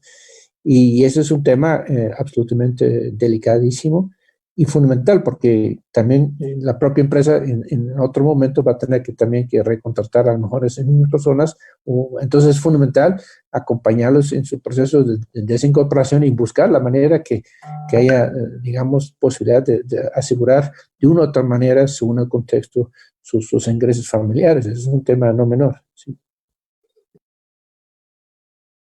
De acuerdo, muchas gracias, Leonard. Tenemos una pregunta, Marcelo Casartelli tenía problemas justamente con el audio y nos puso una pregunta por escrito. Nos dice, para ambos ponentes, ¿cómo se concretó el diálogo social en el diseño de los protocolos sanitarios como parte de la cultura de trabajo seguro? Y tenemos otra más de Agustín Arrangois que dice, para la experiencia en Chihuahua, dice, me parece muy interesante y bien enfocada la estrategia que han aplicado para un regreso seguro, pero esa estrategia tan positiva en los trabajadores viviendo con mundos vitales referentes a la estabilidad en el empleo, posibilidad de contagio, dificultades en el manejo de la tecnología para cumplir remotamente con su trabajo. ¿Cómo conciliar el esfuerzo positivo de la empresa con esos miedos que impactan el ánimo del trabajador? Así que Zuli y Fernando los dejo con las preguntas. No sé si quieren que les repita la primera, era cómo se concretó el diálogo social en el diseño de los protocolos sanitarios como parte de la cultura del trabajo seguro. ¿Puedo contestar yo, Vero? Por supuesto, Adriana. Bueno, ha sido muy interesante, como ahorita comentaba Pablo, el trabajo del comité. Ese diálogo primero de la empresa con el gobierno es atender esos protocolos, esos reactivos o esos aspectos que solicita el gobierno para el regreso seguro. Entonces estableció una comunicación entre plataformas del gobierno y la empresa para poder atenderlos. Pero ese diálogo social se trasladó al propio trabajo, a lo interno, ¿no? Entonces, ¿cómo conciliar esta parte, que puedo contestar un poco la otra pregunta, esta parte entre la comunicación, en la información y la participación, obviamente, de los trabajadores? Bueno, lo principal fue el trabajo del comité. Quiero comentarles que yo como consultora ha sido una de las mejores experiencias que he tenido, porque ha sido un comité que desde que se conformó de una manera muy entusiasta, con un compromiso muy importante por parte de los trabajadores. Al conformarse de esa manera, se empezaron a generar un plan de acción para atender la norma, en donde se establecieron mecanismos de comunicación. Hay muy clara las formas en las que se comunican desde la gerencia hacia los empleados, de los empleados a la gerencia y entre los empleados también, entre todos. Entonces, el propio comité fue el que tomó las riendas del protocolo y entonces hubo esa conciliación entre ellos para poder establecer lo que solicitaba el gobierno federal y luego el estatal para el regreso, pero también esa parte de la cultura. Quiero decirles que Covilam y Chalet, en su diagnóstico de la NOM 035, en la parte que corresponde al sentido de pertenencia, salió muy alto. La gente allí está muy a gusto en general trabajando y entonces eso permitió que fluyera ese diálogo para poder llegar a la conformación de un protocolo que atendiera todo, atendiera al sector gubernamental y también a la parte interna entre los trabajadores. La segunda pregunta, Vero, si me la repites, por favor. A ver, tenía que ver, hablaban de cómo conciliar el esfuerzo positivo de la empresa con los miedos que impactan el ánimo del trabajador. Esa es una parte muy importante. No sé, voy a hacer la respuesta, pero quizás Zuli nos pueda profundizar un poco más. Pero se tomó en cuenta mucho esta parte de la capacitación y de la información. Como mencionaba en su disertación, Zuli, se ha hecho un esfuerzo muy grande por parte de la empresa porque se tome en la totalidad, casi te puedo decir que está arriba de un 95%, si Zuli no me corrigen los porcentajes, de trabajadores que ya tomaron el curso en la plataforma CLIMS, que es la plataforma de capacitación del Instituto Mexicano del Seguro Social en México. Y entonces esa plataforma es un curso que, si tú eres muy bueno para la tecnología, en 2 horas lo tomas. Y si no, su promedio es de 5. Y eso te proporciona mucha información objetiva y que te da confianza como trabajador. La empresa tuvo a bien solicitarle a los empleados que vía su computadora, su celular, pudieran tomar el curso y poder informarse. Está convencido Kubilay Michalet que la información es la base de esa confianza y de ese retorno seguro. Entonces, esa sería una parte. Y están abiertos los canales de comunicación. Ellos tienen una forma, un protocolo a través de trípticos y otras cosas, en donde están informando de ese semáforo, le están informando constantemente a la gente de cómo seguirse cuidando. O sea, este es un esfuerzo que no se acabó solamente con capacitarlos para regresar, sino es un esfuerzo permanente de que las personas tengan confianza en que Kubilay está haciendo lo mejor desde su parte, pero también, bueno, cómo tienen ellos que actuar para que esto se dé en una sinergia. No sé si Zuli quiere agregar algo más al respecto. Zuli, adelante. Sí, así es. Yo creo que como empresa sí hemos cumplido. Bueno, hemos tratado que los empleados no sientan ese miedo a regresar. Yo creo que todos estamos en incertidumbre de esta situación que se está viviendo. Todos tenemos un cierto miedo a realizar ciertas actividades. Se les proporcionaron horarios escalonados para no tener a tanta gente en diferentes áreas. A las personas vulnerables, como embarazadas o con algún tipo de enfermedad, se les hizo un convenio para que ellos no estuvieran en riesgo y se sintieran seguros hasta que pudieran regresar a trabajar. Igual las instalaciones se sanitizaron con un equipo especial. Contamos desde que entras, tu tapete con desinfectante. Entonces, estamos en constante capacitación y en constante informándonos para que no nos falte ningún tipo de cuidado para nuestros trabajadores. Excelente, Zuli. Excelente práctica que ojalá que todas nuestras empresas tomen en cuenta, ¿no? Fernando. Sí, una sola pequeña intervención respecto de la serie de últimas preguntas que se hicieron. Me gustaría, digamos, poniendo en contexto, acá en Argentina la actividad gremial o sindical es muy fuerte, entonces en ese sentido, digamos, el diálogo social se estableció, por lo menos en el sector de la construcción, que es el que yo conozco bastante, desde el año 1985 con mucha fuerza.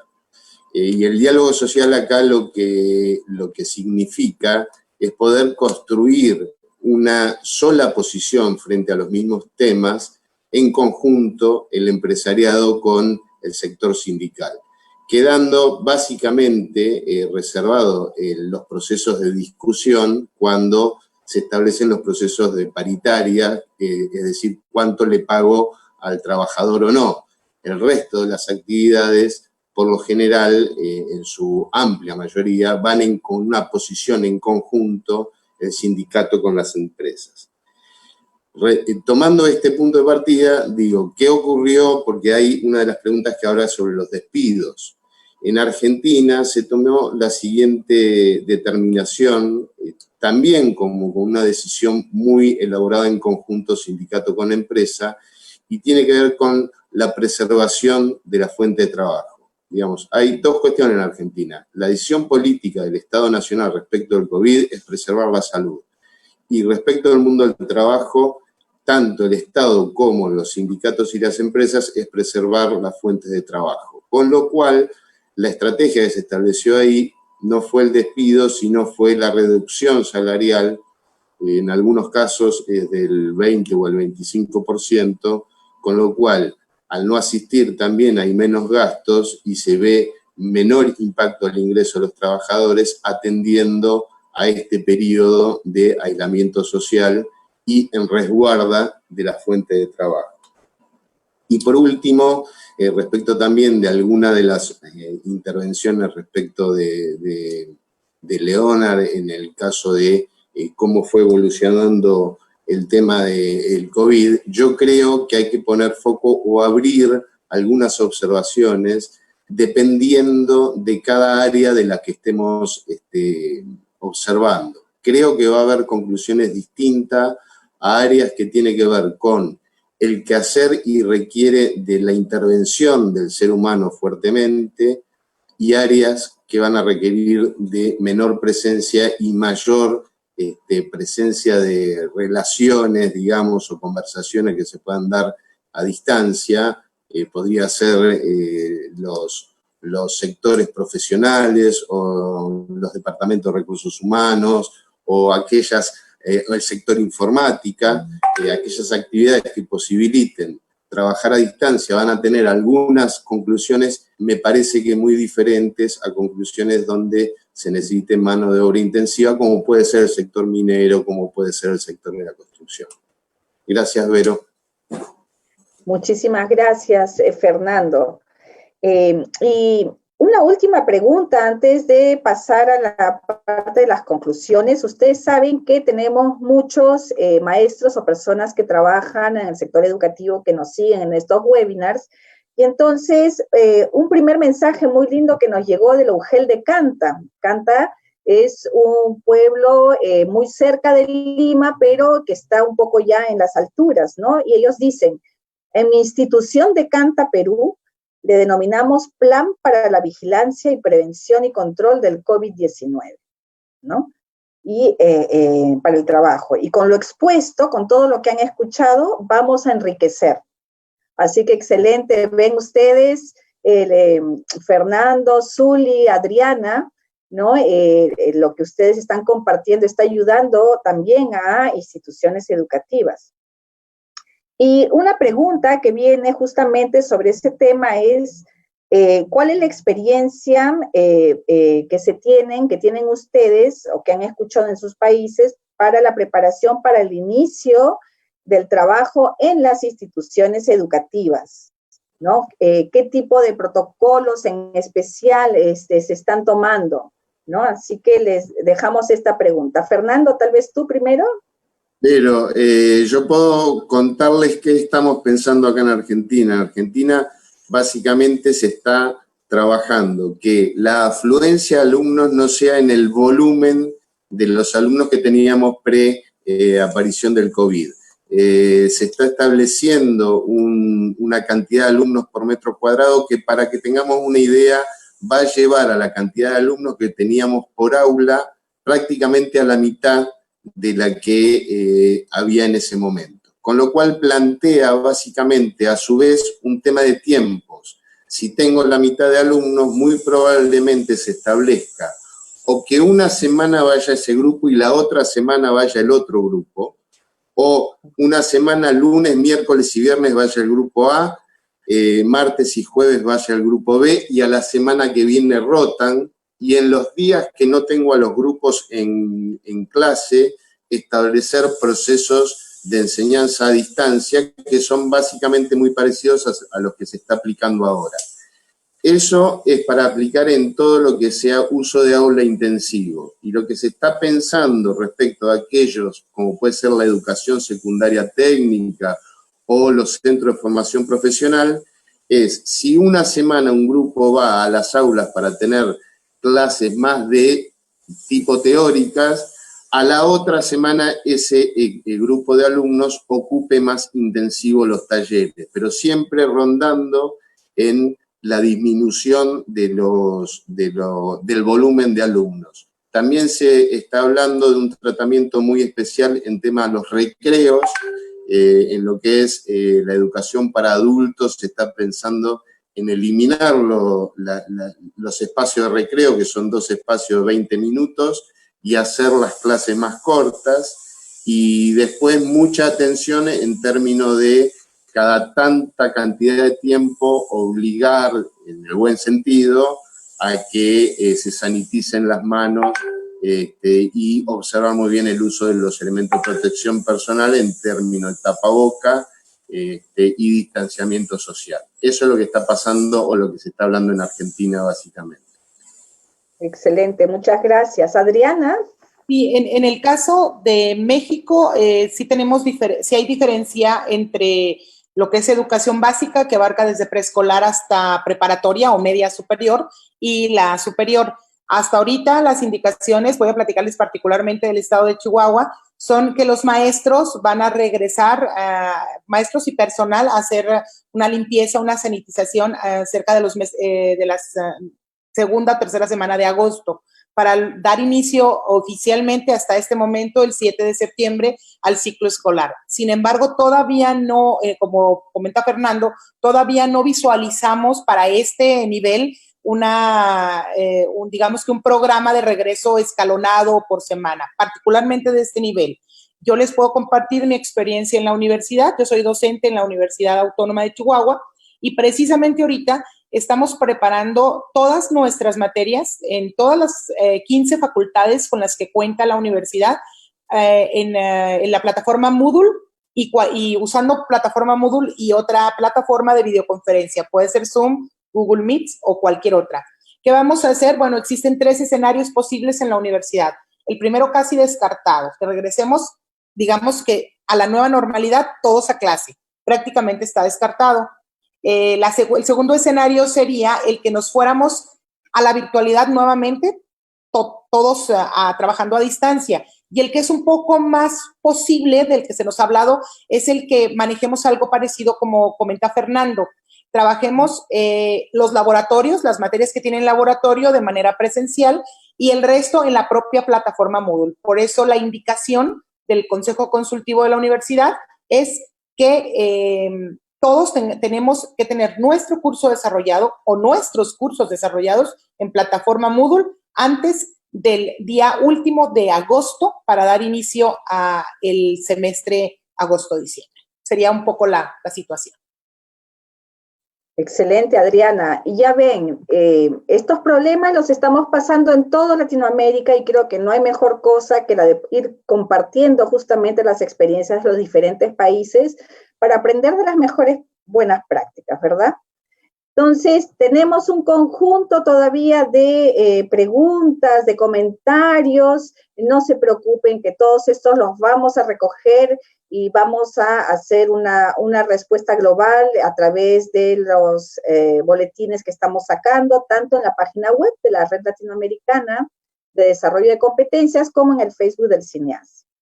Y ahora, antes de darle la palabra a los coordinadores de la red para las palabras de conclusiones, les recuerdo entonces que entren al Menti y que pongan el código que les ha sido proporcionado nuevamente, el código, uy, ya me lo olvidé el código, están en el chat y en el Facebook, les han colocado los códigos. Acá tengo 49 33 25.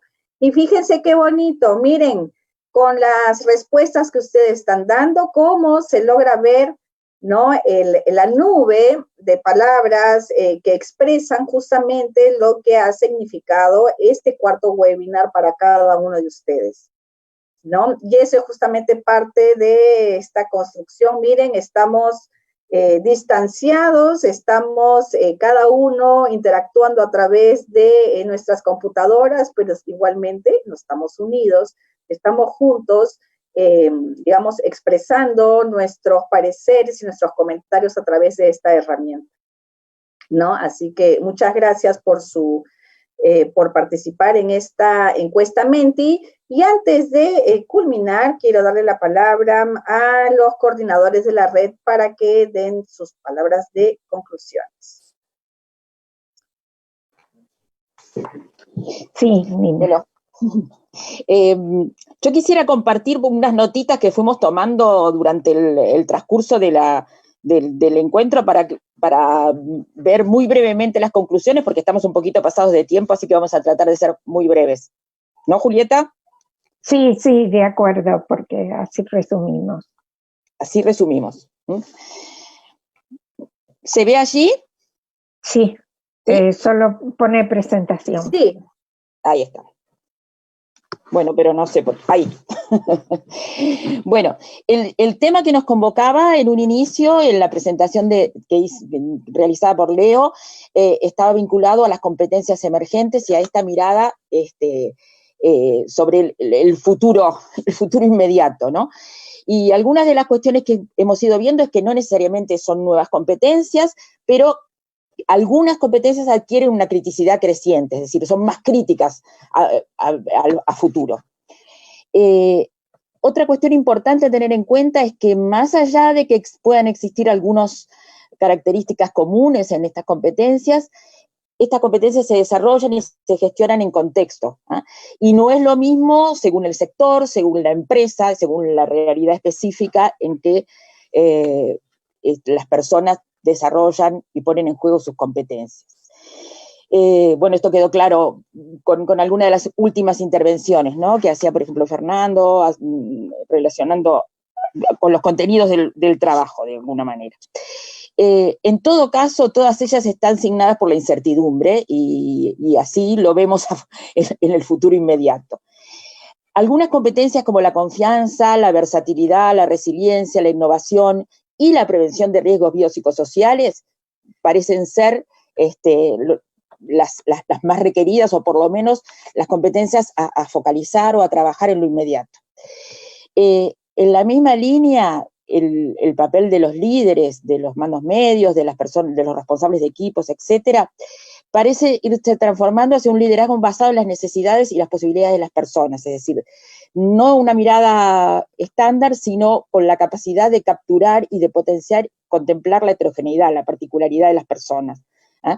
Y para eso es muy importante la escucha en relación a las necesidades. Incluso esto lo vimos en alguna de las experiencias, ¿no? Cuando las compañeras de México planteaban cómo han gestionado estos procesos. Bueno, ese es un elemento central para poder liderarlos y para poder llevarlos adelante.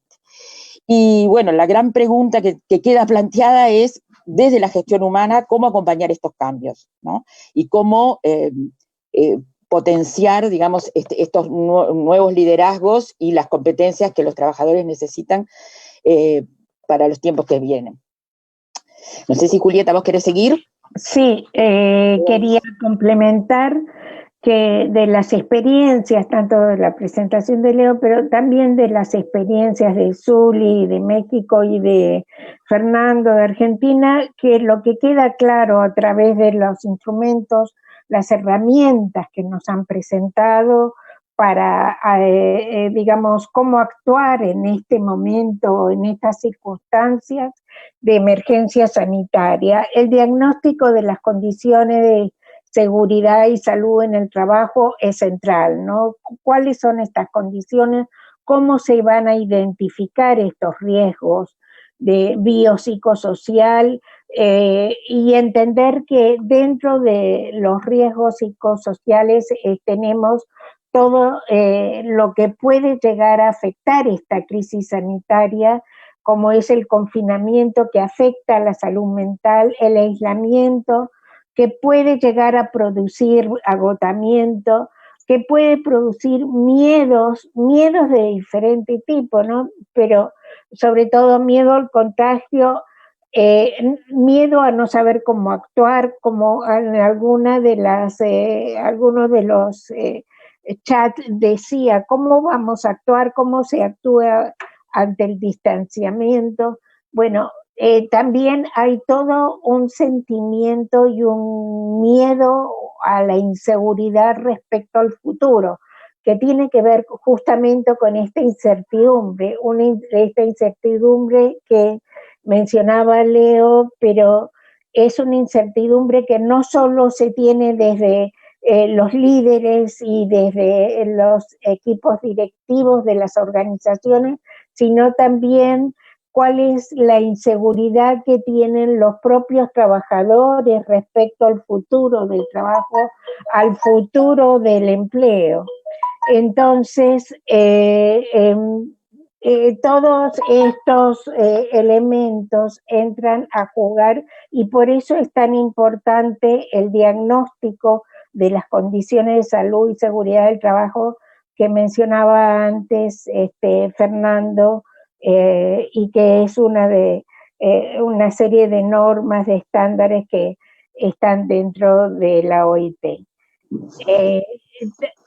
Otro elemento importante y que aparecía en la presentación que nos hizo Zuli, que es la evaluación de los riesgos. La aplicación de todos estos protocolos que mencionaba Fernando también, la organización del trabajo, cómo se va a organizar el trabajo y el trabajo en las empresas, en las diferentes organizaciones, pero también en el sector educativo, esto que estaba comentando Adriana y Fernando, ¿no? Cómo se va a resolver y cómo se va a definir toda la formación preventiva, la formación de los docentes, la formación de los trabajadores, en todo lo que es la gestión de los riesgos, y justamente a través de las instancias de diálogo social o la negociación colectiva en las empresas es crucial, ¿no? Son mecanismos instalados como dentro de las empresas o dentro de las organizaciones educativas. Esto sería en general los puntos centrales, las conclusiones a las que hemos llegado en este webinar. Verónica, gracias. No, muchísimas gracias por hacernos esta síntesis y volver a ubicarnos, ¿no?, en lo fundamental, en los temas en los cuales tenemos que ponerle fuerza, ¿no?, para justamente la gestión de los recursos humanos en las empresas, a las instituciones, organizaciones educativas del mundo productivo en general, ¿no? Bueno, nos toca despedirnos. Muchísimas gracias a todos por su participación. Este ha sido una experiencia nueva, interesantísima, de poder juntarnos entre los diferentes países.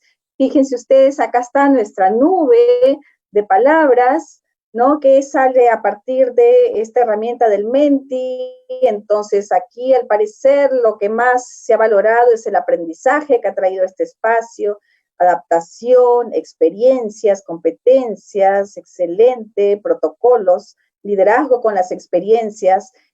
Muchísimas gracias a nuestras empresas, Chalet Kubilami Chalet de México, una excelente experiencia que creo que todos vamos a mirar un poco esas normas. Las van a poder encontrar en la bibliografía que está en la página web de la Red Latinoamericana, ¿no? Y también, por supuesto, Fernando, con esta experiencia tan interesante del sector construcción, ¿no? Dos sectores y, sin embargo, todos con la misma preocupación de ver cómo, a través de qué protocolos o normas, vamos previendo este regreso seguro y vamos atendiendo estas necesidades de las personas que trabajan con nosotros.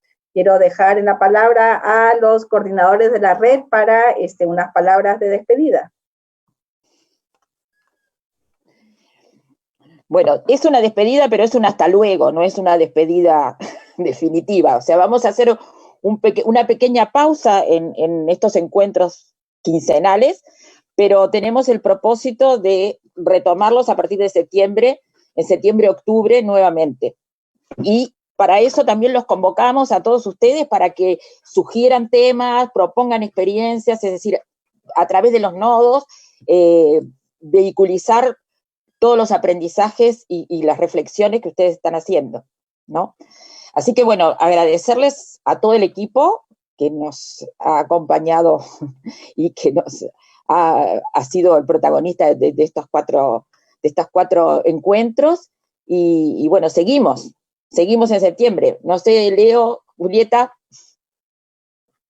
Sí, por mi parte, reafirmar lo que está diciendo Nina. Nos volvemos a encontrar cruzando los dedos y que no haya rebrotes, pero siempre a la distancia nos volvemos a encontrar. Nuestro propósito es encontrarnos con otro ciclo de webinar en los meses de septiembre y octubre. Agradecemos a todas las personas que han participado y que nos han estado siguiendo durante estos webinars de diferentes países de América Latina y también a todo Perú, y un fuerte abrazo para el equipo del CINEACE con los que hemos trabajado juntos. Un fuerte abrazo, sí, para todos ustedes. Muchas gracias. Leo, si quieres agregar. Bueno, solamente comentarles que la misión de la red siempre ha sido trabajar desde la experiencia concreta los temas de competencia y al mismo tiempo responder ante situaciones emergentes que durante los últimos 10 años siempre han existido, en donde las competencias pueden ser un vehículo para responder desde el desarrollo de las personas a las necesidades individuales, colectivas que se están presentando en la región. Nuevamente, muchas gracias al interés de ustedes, las experiencias que se han estado compartiendo durante esos 4 webinars, hoy mientras SENIACE, como ya se comentó, y también nos damos cuenta de la creatividad que hemos tenido nosotros como red y como participantes de darle vuelta a la hoja y hacer cosas súper interesantes que van, no digo sustituyendo, complementando las presencias de las reuniones nacionales que hasta entonces habíamos hecho de manera presencial. Realmente muchas gracias y nos vemos en el próximo ciclo de webinars. Así es. Muchísimas gracias a todos entonces. Nos vemos entonces en septiembre y estén atentos a la reproducción de este webinar que ustedes van a poder revisar y seguir leyendo y compartiendo en sus diferentes comunidades. Quiero saludar a todos los nodos de Latinoamérica y animarlos. Vamos, es así como vamos aprendiendo y vamos a poder lograr experiencias para justamente resolver los problemas que nos aquejan. Así que hasta pronto.